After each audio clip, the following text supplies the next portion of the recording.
വർത്തമാനകാല യാഥാർത്ഥ്യത്തിൽ നമ്മളെങ്ങനെയാണ് ഇപ്പോൾ, എന്താണ് നമ്മുടെ യാഥാർത്ഥ്യം? അത് ചരിത്രത്തിൻ്റെ അപനിർമ്മിതി നടത്തുന്ന, ചരിത്രത്തെ വളച്ചൊടിക്കുന്ന, വക്രീകരിക്കുന്ന, ചിലതൊക്കെ ഇതാണ് എന്ന് പറഞ്ഞ് പരിചയപ്പെടുത്തുന്ന, പാഠപുസ്തകങ്ങളിൽ സെൻസറിങ് നടത്തുന്ന ഒരു കാലത്താണ് നമ്മൾ ജീവിക്കുന്നത്. അപ്പോൾ ഈ തലമുറയ്ക്ക് ചില പരിമിതികൾ, ആ കാര്യങ്ങളിലൊക്കെ ഒരു ആക്സസ് ഉണ്ടാകുന്ന പരിമിതികളുണ്ട്. പക്ഷേ ഒരു മിസ ഇതിനും പലതിനും നിമിത്തമാവുകയാണ്. വീണ്ടും സനീഷേട്ടൻ പറഞ്ഞ പോലെ അടിയന്തരാവസ്ഥക്കാലം, സിഖ് കൂട്ടക്കൊല, എന്താണ് ആ സമയത്ത് വന്ധ്യംകരണം നടന്നിരിക്കുന്നു, സ്നേഹലത റെഡ്ഡിയെ പറ്റി പഠിക്കുന്നു, എന്തായിരുന്നു ആ സമയത്തെ പോലീസിൻ്റെ സമീപനം എന്ന് പഠിക്കുന്നു. അങ്ങനെ ഇത്തരം വിഷയങ്ങൾ ഈ തലമുറ ഇപ്പോൾ പഠിക്കുന്നു. ഇതാണ് ഗൂഗിൾ സെർച്ച് എന്നുള്ള കാര്യത്തിൽ എനിക്കൊരു സംശയമില്ല. ഇതാണ് ഇവിടെ സംഭവിച്ചിരിക്കുന്നത്.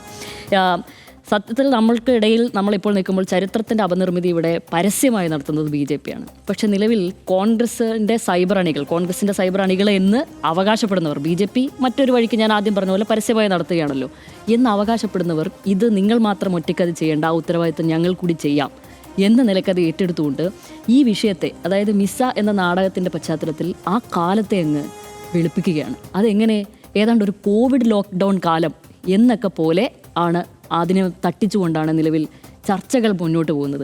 അങ്ങനെ നോക്കുമ്പോൾ ഇവിടെ ആ കാലം തങ്കമാന കാലം എന്ന പോലെയാണ് ഇവിടെ എഴുതി വിടുന്നത് എന്നുള്ളതാണ്. എന്താണ് സംഭവിച്ചിരിക്കുന്നത്? ഇവിടെ എതിർ രാഷ്ട്രീയ വേദിയിൽ ഒരു കാര്യം നടക്കുന്നു, പക്ഷെ അതിൻ്റെ രാഷ്ട്രീയം അറിഞ്ഞു, അതിൻ്റെ ചരിത്രം അറിയില്ല.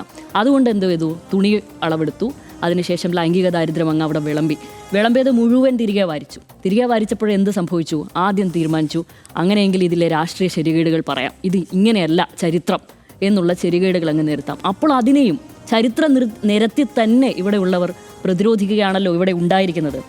അപ്പോൾ പിന്നെ അതിൻ്റെ ന്യായീകരണമായിട്ട് വന്നതാണ് സ്നേഹലത റെഡ്ഡി. അവർ ജയിലിൽ കിടക്കേണ്ടതായിരുന്നു.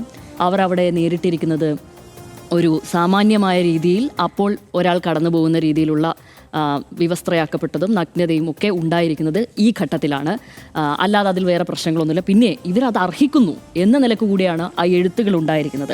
അതുകൊണ്ട് അതിലൊരു പ്രശ്നവുമില്ല എന്നാണ് പറയുന്നത്. അതിനെപ്പറ്റിയൊക്കെ സനീഷേട്ടൻ ഈ ഘട്ടത്തിൽ കാര്യമായി തന്നെ നിലവിൽ വിവരിച്ചു കഴിഞ്ഞിരിക്കുന്നു. അപ്പോൾ ഞാൻ പറയുകയാണ്, ഇതിൽ ഈ കമൻറ്റുകളൊക്കെ കാണുമ്പോൾ, ഇതിൻ്റെ അടിയിലുള്ള എല്ലാ എഴുത്തുകളും വായിക്കുമ്പോഴും എനിക്ക് തോന്നുന്നത് നമ്മുടെ സമൂഹത്തിലെ ചിലർ, അതിൽ പുരുഷന്മാരുണ്ട്, സ്ത്രീകളുണ്ട്, ഇവർക്കിപ്പോഴും സ്ത്രീകളോടുള്ള ഒരു സമീപനം എന്നുള്ളത് ഒരു താലിബാൻ മനോഭാവമാണ്. ശരിക്കും എന്താണ് ഒരു സ്ത്രീ? അവർ മനുഷ്യരെ പോലും അംഗീകരിക്കാൻ തയ്യാറാകാത്തവരാണ് പലരും എന്നുള്ളതാണ് എല്ലാ വിഷയം വരുമ്പോഴും വീണ്ടും ഓർമ്മിപ്പിക്കുന്നത്. അതായത് അവർ എന്ത് ചെയ്തു കഴിഞ്ഞാലും ചില അതിർവരമ്പുകൾ അങ്ങ് നിശ്ചയിക്കും.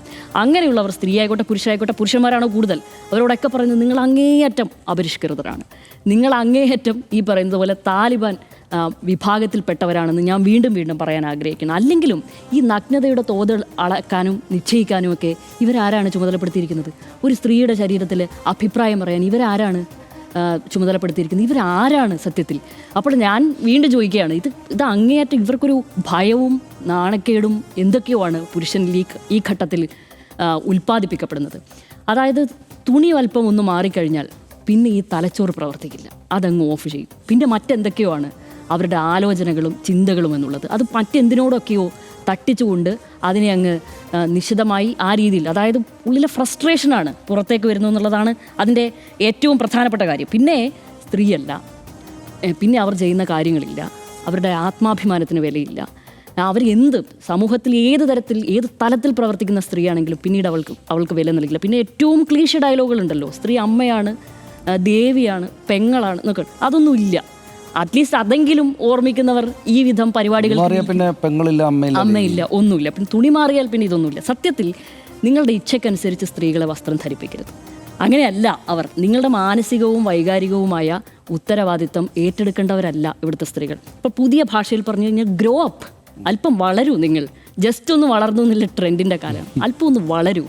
അല്ലെങ്കിൽ ഇവിടെയുള്ളവർ നേരത്തെ ഒരു ട്രെൻഡായ ഒരു വേർഡാണ് OMKV, നിങ്ങളെ കണ്ടം വഴി ഓടിക്കും. അതിൻ്റെ ബാക്കി പേര് ഞാൻ പറയുന്നില്ല. അങ്ങനെ പച്ചക്ക് പറയും ഇവിടെ ഉള്ളവർ എന്നുള്ളത്. ആ ചിന്നു എന്നുള്ള ആ കലാകാരിയോട് അങ്ങേയറ്റം ഐക്യപ്പെടുകയാണ്. കാരണം അവർ ഒരു ചരിത്രാവിഷ്കാരത്തെ അവരുടെ ശരീരം ഉപയോഗിച്ചുകൊണ്ട്, അതൊരു വലിയ മാധ്യമമാക്കിക്കൊണ്ട്, അവർ ഈ നാടകത്തെയും ഉപയോഗിച്ചുകൊണ്ട് അതിലൂടെ സ്റ്റേജിൽ പെർഫോം ചെയ്യുകയാണ്. നഗ്നത കാണിച്ച സൂപ്പർ സ്റ്റാറുകളുള്ള നാടാണ് നമുക്ക്.